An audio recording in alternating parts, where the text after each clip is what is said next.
Several countries in West Africa are now coping with the worst outbreak of the Ebola virus in years.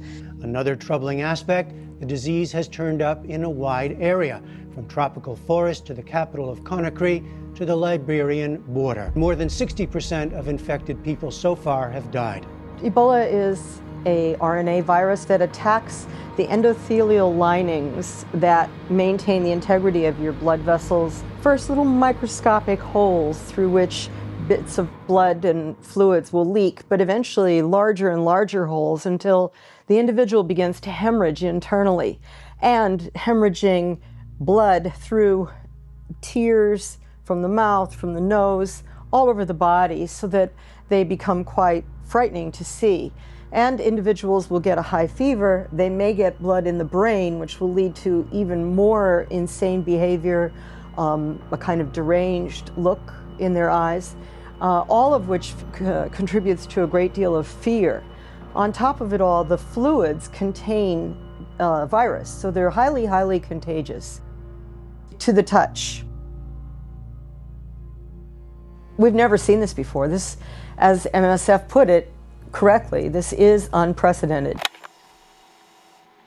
I'm sure at least some people watching this will be familiar with how urgent and immediate it felt when Western media began in earnest reporting on the 2014 Western Ebola outbreak, where over 28,000 people were infected, leading to 11,000 deaths, which is more than any other Ebola outbreak combined. It actually began a lot more quietly than the news media would make you think in Guinea, when a 2-year-old boy was misdiagnosed essentially as Ebola had never been seen in West Africa before, and gradually that misdiagnosis leading to rural hospitals and ultimately making its way to the borders, where it crossed into countries that were already stricken from years and years of poverty and often infrastructurally compromised by various oppressions and other conflicts. And in those countries, Liberia, Sierra Leone, and the epicenter,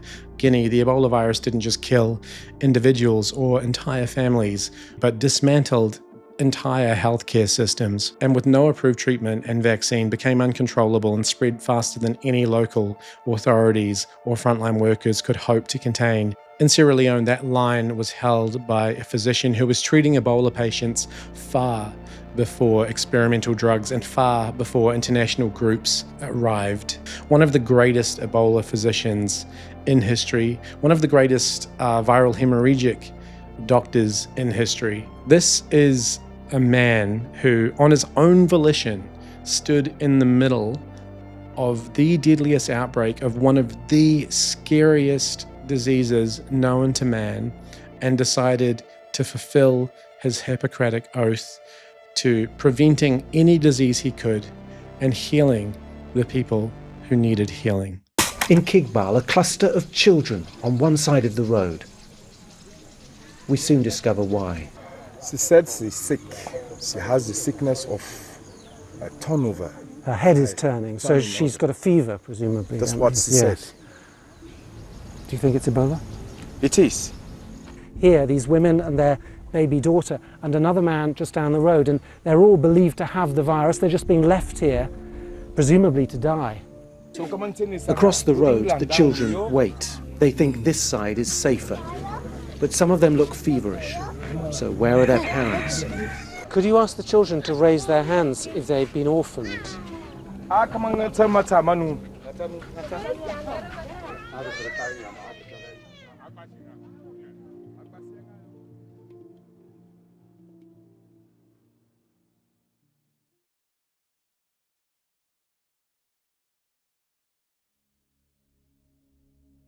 In the village of Mahera in northern Sierra Leone, there lived a boy who dreamed of becoming a doctor. Sheik Umar Khan was the 9th of 10 children in a family that had very little.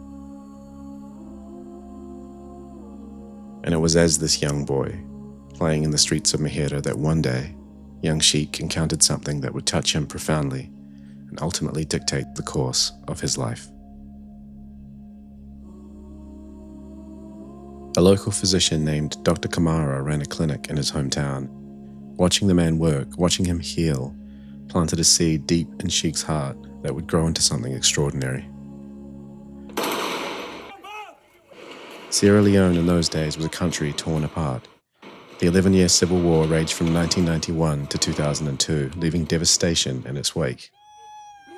Sheik grew up watching his people suffer, watching them die from wounds and diseases that could have been treated if only there were enough doctors, enough medicine, enough hope. And so Sheik resolved he would become that hope. The path, as anything worth undertaking, was not easy. When he first applied to medical school in Freetown, he was rejected, and a lesser soul might have given up. But Sheik Khan applied again, and again, and again, until finally the doors opened.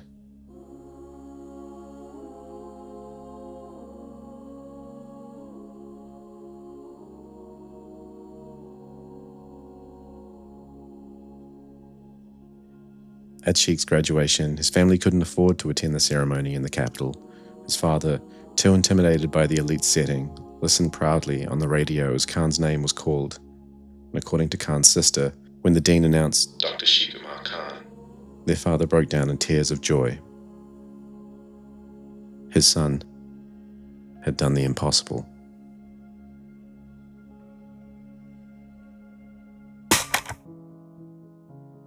Lassa fever is what happens when evolution decides to be particularly vindictive. Starting with the Mastomys rat. I don't know if that's the exact pronunciation. My Latin's not what it used to be. But essentially it's a little rat, it's a little rodent scuttling around on all fours. It has Lassa fever, and it leaves a biological trail of the virus in urine, throughout kitchen floors and grain silos and anywhere that seems to be a central place for a food supply for human beings. So Lassa fever is waiting for you through the urine trail to be picked up, and once successfully attached to a human host, for 80% of us, it will result in the flu from hell. For the other 20% of people, very unfortunately, it basically starts a blitzkrieg on your vascular system, making your capillaries leak blood. Your organs essentially stage a walkout and stop functioning, and your body begins to bleed into itself. Internal liquefaction. So that's Lassa fever. By 2005, Dr. Khan was the undisputed authority on everything that made you bleed from the inside out, having been appointed the lead of the Lassa fever program, with his colleagues describing him as completely committed, with his personal life ultimately paying that toll as his marriage collapsed in the midst of his tenure, and his ex-wife saying that he only had time for his patients.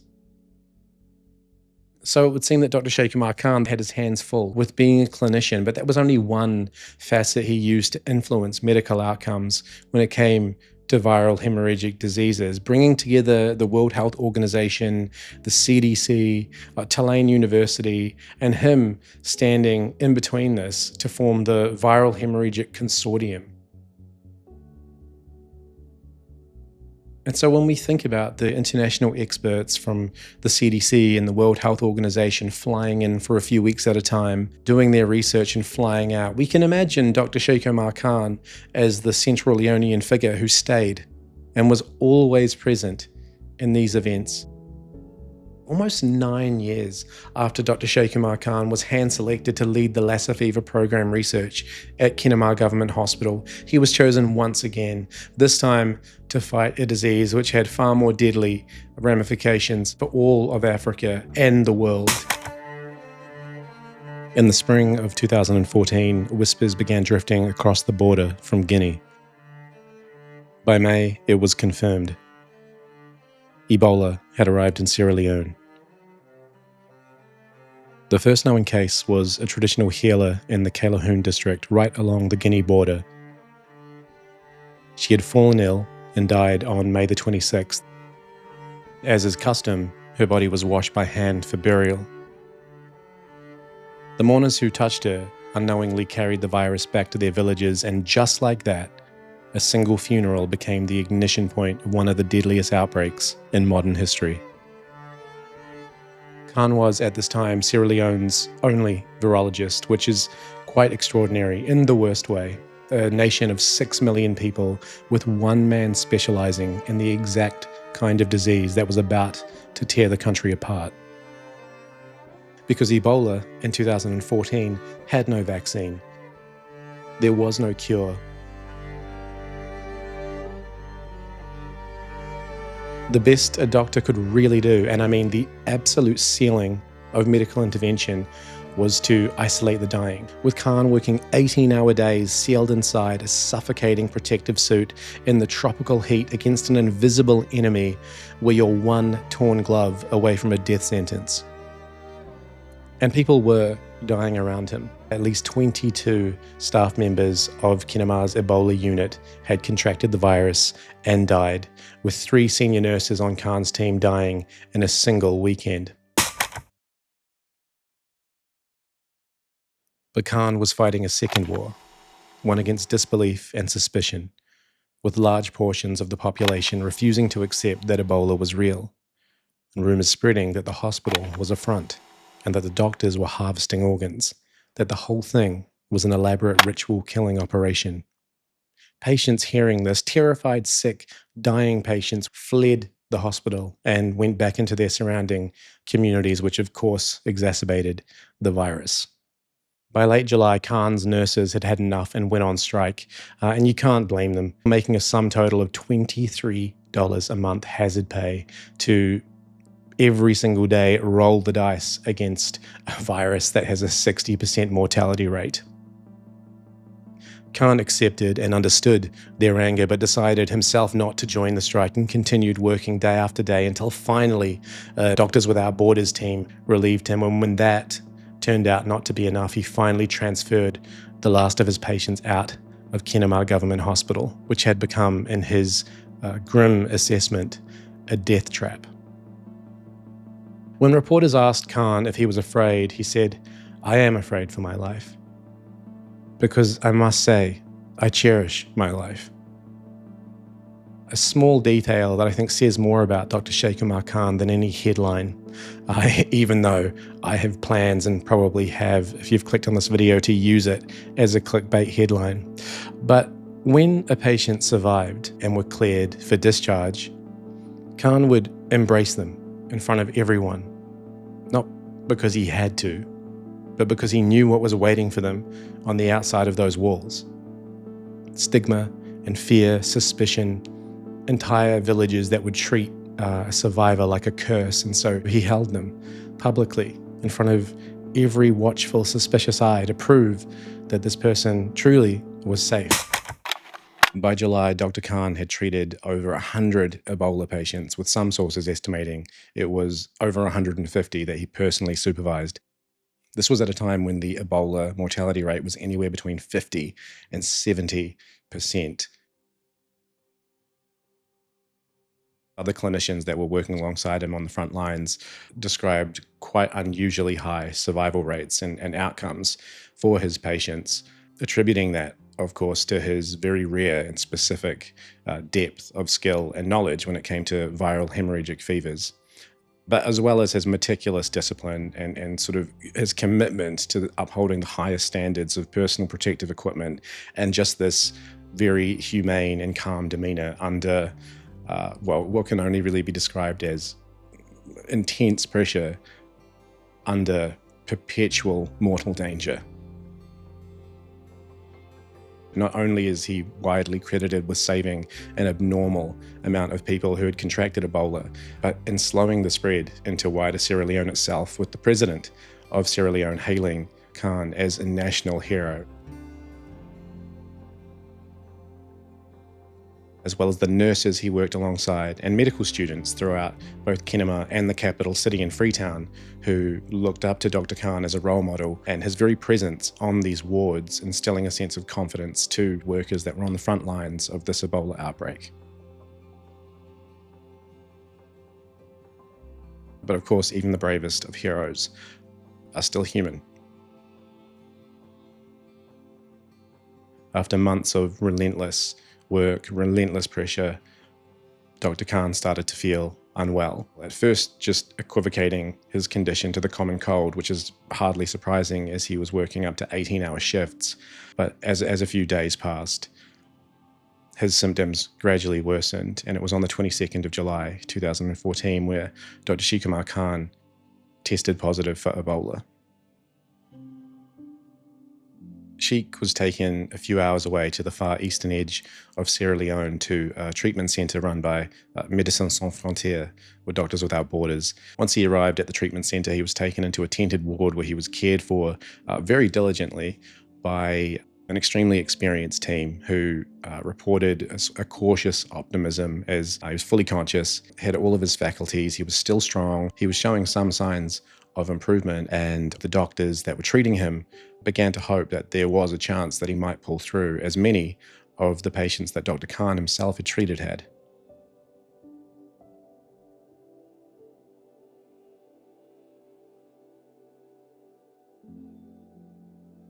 Behind the scenes, however, an extremely ethically ambiguous and fraught discussion was underway, and that was whether to treat Dr. Khan or not with an experimental drug that was codenamed ZMapp. ZMapp was a cocktail of monoclonal antibodies that had actually shown significant promise in some of the trials they had done on monkeys. But as of July 2014, at that time, it had never been tested on a human being, and only a few doses of this drug actually existed worldwide. So Médecins Sans Frontières and many other international health authorities were forced to sort of weigh up this rather grave question. Should this concoction of antibodies even be given to Dr. Khan? Would it help him? Would it, in fact, harm him? Would it cause a public backlash? Why should one doctor receive a concoction when hundreds of people throughout West Africa were dying?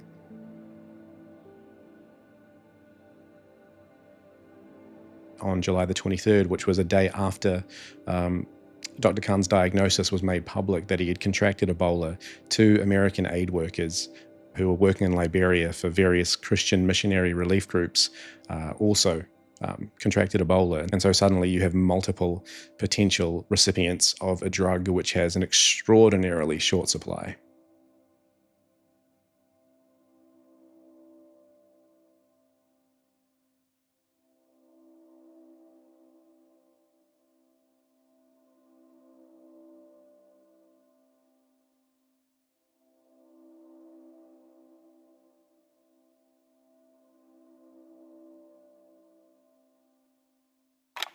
Alhajie Khan is one of 4 siblings who live in the U.S. 3 live in Prince George's County, where Dr. Khan last visited them in May. The Sierra Leone government has declared Khan a national hero, crediting him with saving more than 100 lives. The family says he canceled a presentation at Harvard in June to stay in his country. He sent me an email back and said, "It's so hectic here. The Ebola is taking over this place. I'm so busy." As Khan was remembered, American missionary Kent Brantley was said to be improving after arriving at an Atlanta hospital yesterday. Fellow Christian missionary Nancy Wright-Bull, who also has been stricken with Ebola, is now scheduled to be flown there from West Africa Tuesday. Well, some people are lucky and some are not. So sadly, in the end, Dr. Sheik Umar Khan fell victim to the very sort of disease that he had spent his entire life fighting, with the Sierra Leonean president calling Dr. Khan's death an irreparable loss. Dr. Khan's sacrifice didn't go unnoticed by the medical world, with the scientific journal Nature naming Dr. Sheik Umar Khan as one of the 10 most important people to science that year, and Time magazine even using Dr. Khan's name when they awarded the Time Person of the Year to the Ebola frontline workers. Dr. Khan even had an asteroid named after him. But I think one taxi driver summed it up pretty concisely when he said, "Dr. Sheik Umar Khan, that man is not a hero for Sierra Leone, he is a hero for all of Africa." Khan's death, as well as the deaths of many other healthcare workers throughout this crisis, did prompt change, with experimental vaccines like ZMapp being fast-tracked, and the World Health Organization and other international bodies reevaluating their outbreak response protocols. And in Sierra Leone, where there had just been 2 doctors per 100,000 people during the outbreak, the tragedy did spark new investment in training physicians, rebuilding clinics that may have been lost during the civil war, and establishing new infectious disease centers where still today Dr. Khan's story is told to medical students as an example or a lesson on courage and the sacrifice that many healthcare workers have to ultimately make. Khan's family also founded the Dr. Sheik Umar Khan Foundation to continue his mission, and I will link the website in the description below. Well, actually, my younger brother is very important in my life. He was the first doctor, Dr. Sheik Umar Khan. He saved 150 lives before he died. Out of 5 million people in that country, he was the only virologist. He worked not because of money, but he likes what he did. Although when I was here, I was telling him, I said, please, be careful. He said, no, these people are sick. I have to help them. And I can assure you, I am proud of him. And I know before he died, he has seen and cured more virus disease in Sierra Leone than any doctor. And it's because of him, that's why the old world have to go in to assist and help to cure more people. Now the disease has been gone, and since he died, to be honest with you, I have not been there yet because I felt so bad. But sooner or later, I will travel to go say my respect to him.